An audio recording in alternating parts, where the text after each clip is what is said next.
নমস্কার বন্ধুরা, কেকেআর ফ্যানদের জন্য বিশেষ সুখবর। মুম্বাই ইন্ডিয়ান্সের বিপক্ষে কেকেআরের হয়ে ওপেনিং করতে নামবেন ফিলিন অ্যালেনের সাথে সুনীল নারিন।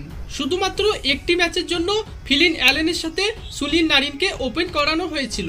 তবে এরপর আজিঙ্কে রাহানে ও টিম সাইফার্ট সুযোগ পেলেও সুনীল নারিনকে আর সুযোগ দেওয়া হয়নি।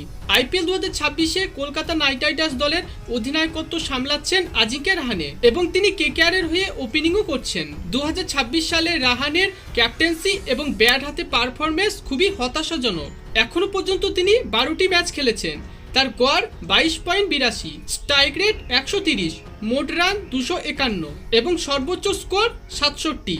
আপনার কি মনে হয় ফিলিন অ্যালেনের সাথে সুনীল নারিনকে কি ওপেনিংয়ে পাঠানো উচিত? যদি এই দুজন এলিয়েন 10 থেকে 15 ওভার পর্যন্ত টিকে যায় তাহলে আইপিএল এর অনেক রেকর্ড ভেঙে দেবে। কেকেআর এর কাছে দুটি ম্যাচ আছে, দুটি ম্যাচ যদি জিততে পারে তাহলে তারা প্লে অফে যেতে পারবে। তাই এমআই এর বিপক্ষে আজিঙ্কে রাহানের পরিবর্তে সুনীল নারিনকে কি ওপেনিংয়ে পাঠানো উচিত? আপনার কি মনে হয়? কেকেআর ম্যানেজমেন্ট ও কেকেআর ভক্তরা কি চাইছে?